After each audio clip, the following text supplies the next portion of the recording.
Coach Wilson here. We're going to open up the floor. Far left, Lori, 610 WTBN. Coach, Ryan Day had said, and several of your players had said, that they don't feel like the offense has played up to their own personal potential yet, and yet you scored 73 against Maryland. What exactly is this offense capable of if we haven't seen all of it yet? Well, I mean, so you've seen a lot of offense as far as plays and a lot of different players. I think, I think it's just each guy saying they know that they still can always continue to clean and enhance their personal performance. So whether, you have good, good game up front, but you don't bump off some twist and protection as good as you want, or the receivers, the timing of the routes maybe a little bit shorter, back misses cut, or he sees he's loose with the ball. I just think, you're at the time of the year where practices can always get a little shorter because you don't want to overdo it. And that being said, that's when fundamentals can start to regress. Guys take things for granted, and you start running zone plays, and after a while, linemen just start running left and running right. They don't really identify and get their aiming points and landmarks. So we're trying to just emphasize to the group that there's, you're always, Coach Marzolf saying, when it's going great, that's awesome, but enhance it. And we're just trying to push these guys to continue to realize that their best is in front of them. There's a lot of talented players here. A lot of guys are playing very, very well, but they still can be better. And we're just trying to push the find out without being negative. Front row right, Austin, Letterman Row. Kevin, you've been doing this for a long time, and this is just a unique stretch. I know you don't take anything for granted with Maryland and Rutgers, but you know that the next 2 weeks after that are probably going to be bigger tests, right? So I wonder if, as a coordinator or play caller, would you want to save some stuff, or would you like to throw as much out there as possible to make a defense prepare for everything you could do? Yeah, well, okay, so that's a great question because you started with saying the test. And the biggest test is to find a way to keep guys to stay humble and be their best every day. That's the hardest test. Because I started a long time ago when I had a few talented teams in Oklahoma, and I started having this little saying, as soon as you think you got it, you're getting ready to get it. And that being said, you're not trying to, it's not about stats, it's not about numbers, it's not about scores, it's just continue to find ways to have people to come into the meeting room, to come to practice every day, stay hungry. This is a very talented team, but it's very young. That being said, it's really a good group to coach. You got, guys like Josh Myers and White Davis are playing great. It's really their first year, so they're still anxious to learn and watch themselves in videotape. That tight end group, there's a bunch of guys spreading around. Master T's getting a lot of, JK's still young. So there's a lot, Justin Fields, very young. So that being said, we're not saving anything. Sometimes just things fit certain coverages and certain fronts, and there's just ways that you attack personnel. There's ways that you attack defensive structures. It is nice to get some things on tape, but I don't know if you're trying to trick anyone. I think we're just trying to continue the momentum that we have. And I think if you get too cute and too coy as a coach, you might could lose that. So we're just trying to keep these guys very grounded. And like the question was asked, like we're playing really good, but we can be better. It's just trying to find ways. We had Chapel. I heard a great line from a guy I never heard before, and everybody knows the line. You can take a horse to water, but you can't make him drink. But then the Chapel guy says the key is, can you make them thirsty? And I think that's the key in our meeting rooms, is to make our players thirsty. They want to come in and keep learning. Go to the practice field and be thirsty and want to practice better. And I think there's a little tact with that, a little art. And I think our coaches have worked hard offensively to keep players engaged. There's a lot of guys that want that ball, but there's only one ball in so many plays. And you got guys like, KJ Hill plays a half. How many catches or touches would he have if he had a second half? And the same with a lot of those guys. But that being said, the ball gets spread around. So you check your ego, you try to stay humble, you try to stay hungry. And to me, that's the biggest test that we have each week, is to keep our kids grounded, feet on the ground, and keep pushing to be the very best down the stretch.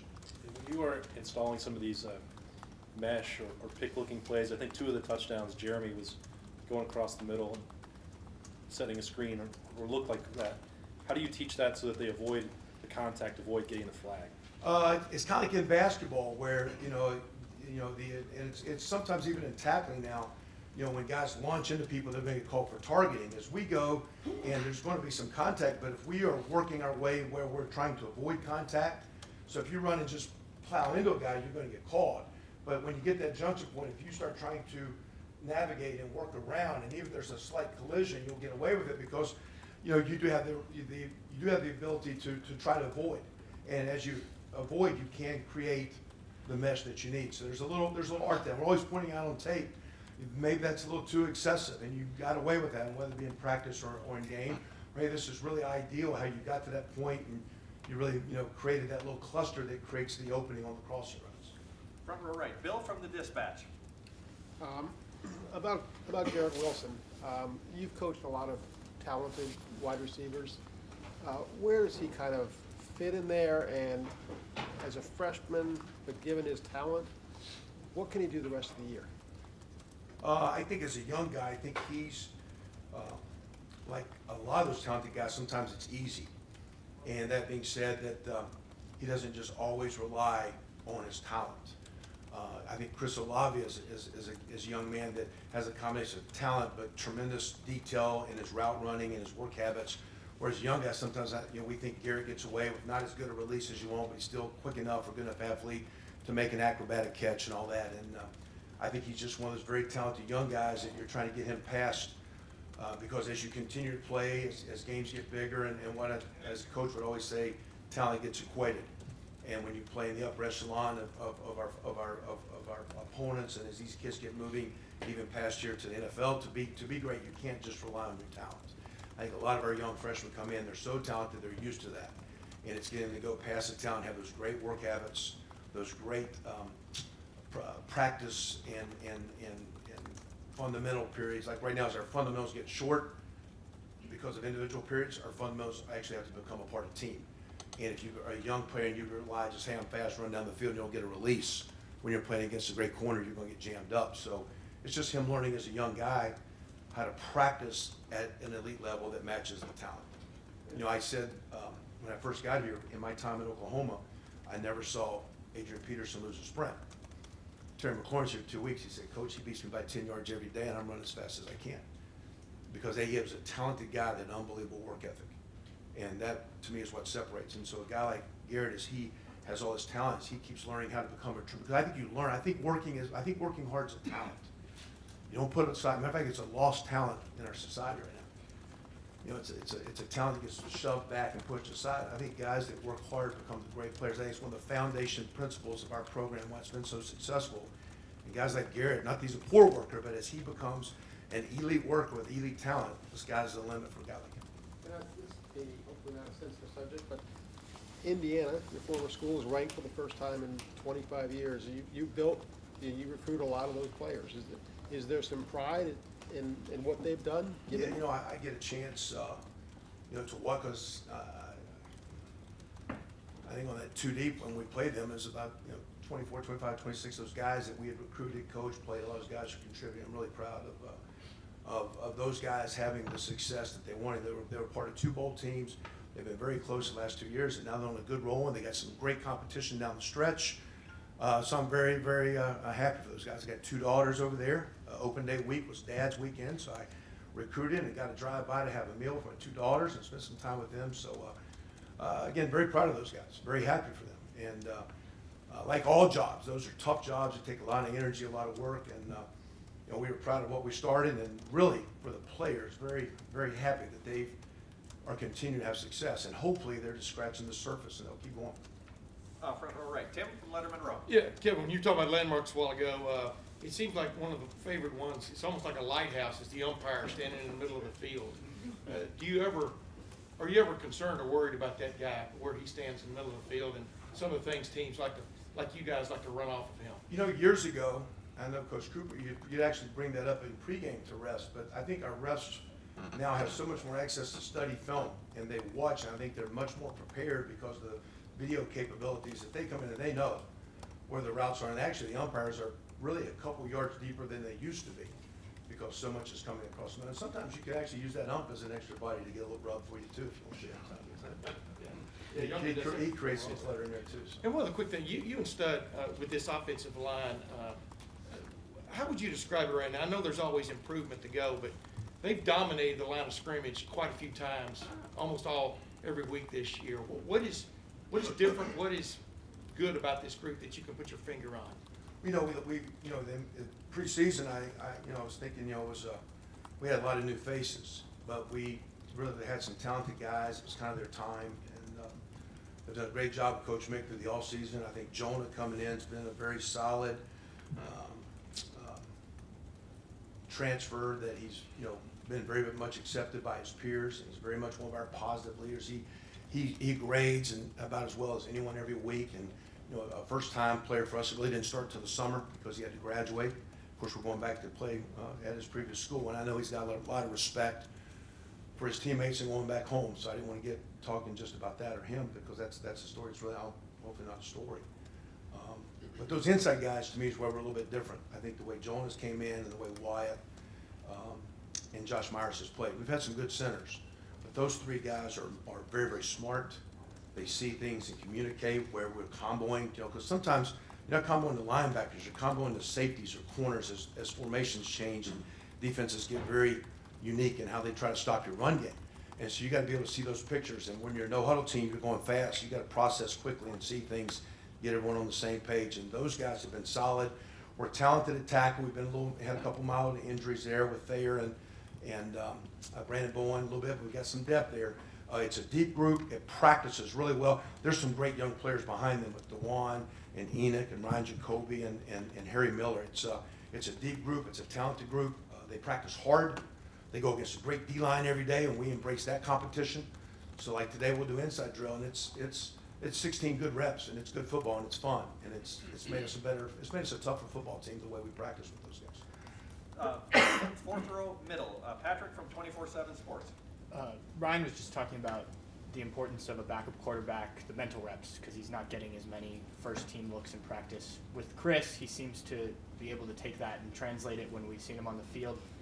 How have you seen him do that? How has he established himself as the number 2 for you guys behind Justin? Yeah, I thought, first of all, I played at West Virginia for Coach Holgerson, so he was kind of used to getting the ball out of his hand. And when you get recruited by those guys and playing this system for a few years like you did, I think you get really comfortable with passing concepts.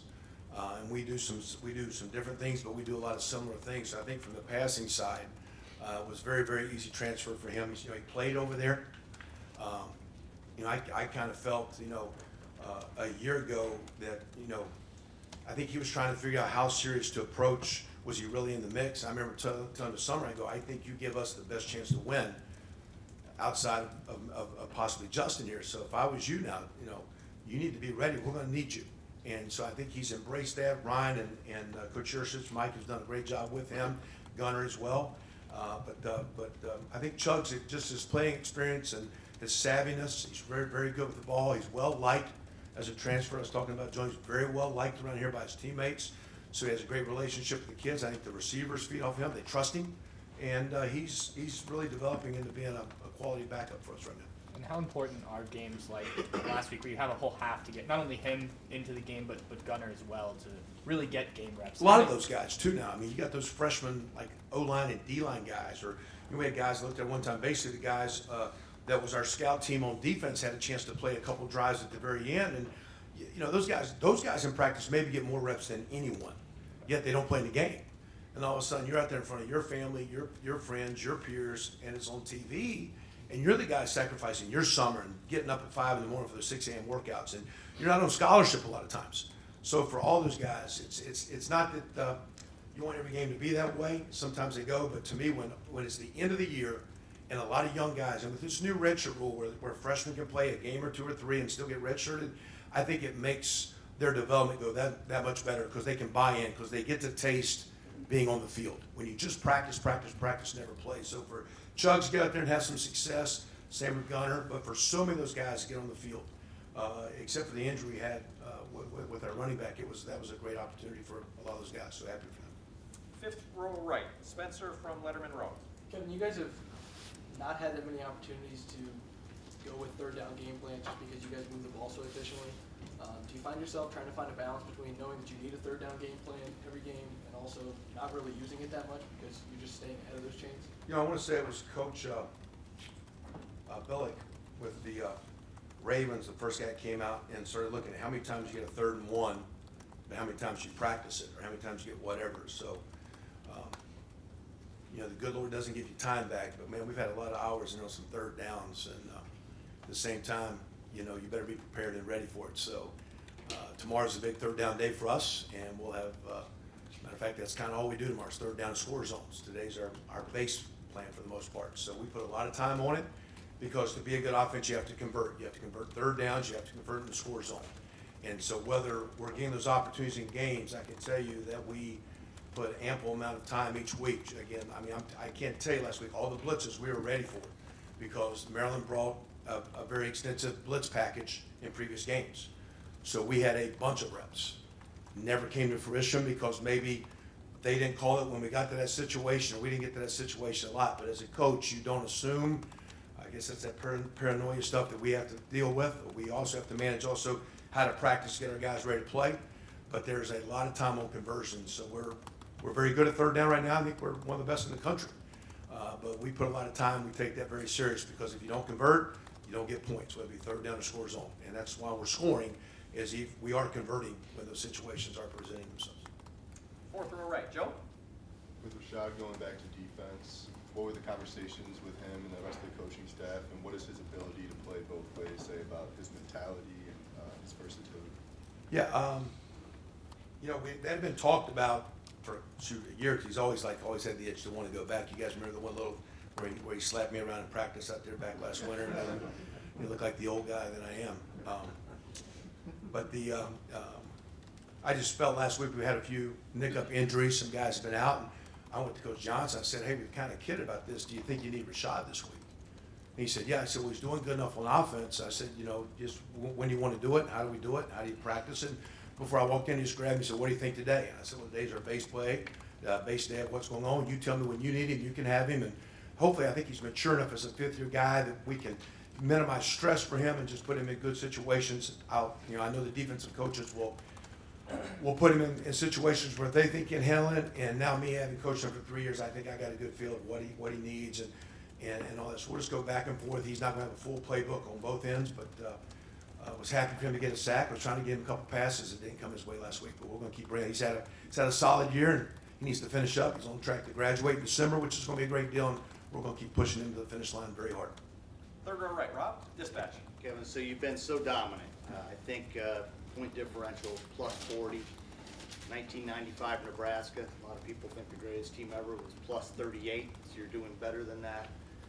Do you really know what you have until you get in a crunch time game? I mean, you're allowed to be curious as a coach. Do you ever wonder about that? Like, when is it coming and how will you react and how good are you? Yeah, I think the only thing I can say is you're never going to know whatever those situations present themselves. But I know we practice against a really good crowd on both sides of the ball, and we that's one of the foundation pillars of our team is the way we work and practice, and we go good on good. So that being said, when the talent gets equated, it's not like we're just having walkthroughs and going against the down the line guys. So you still got to execute when the lights are on and it's loud and all that kind of stuff. But I just think the way we practice to me is more encouraging than the talent we have. I really appreciate the way our kids come to work. And I think when you're having good practices and you're going against great competition, you trust when you get in that game environment that you'll be ready to execute it at a high level. But until we do. Do you look forward to those times? I mean, you love blowouts, but do you look, as a coach, seeing how your guys do when it's all on the line? Yeah, I mean, at the same time, I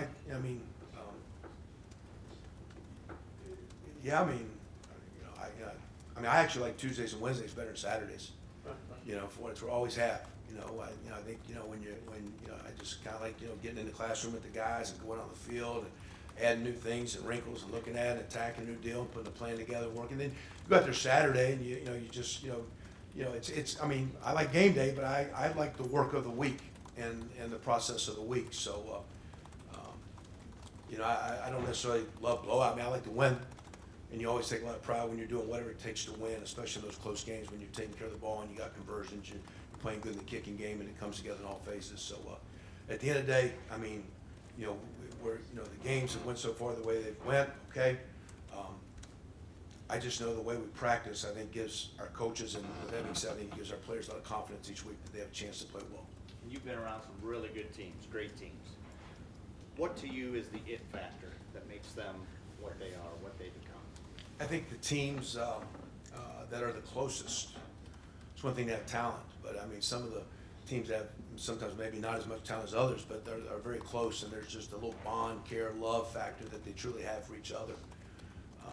They're, you know, whether you're doing even some of your off the field activities, and you know, you're having a reflection period, and you notice the number of people that are there with before the game or during the week. You know, you see the kids that are just, you know, you listen to them in the locker room, you see them off the field, you listen to them up in the cafeteria, and you watch who's sitting with who, and you see how it intermingles and how the team kind of blends and mixes. It's kind of neat when you go in there and sit down. You don't see the old linemen sitting together. You see them intertwined with defensive players and skill guys and specialists and whatnot. So I think the best teams are the closest team, and I think this team's pretty tight. Front row left, Nathan.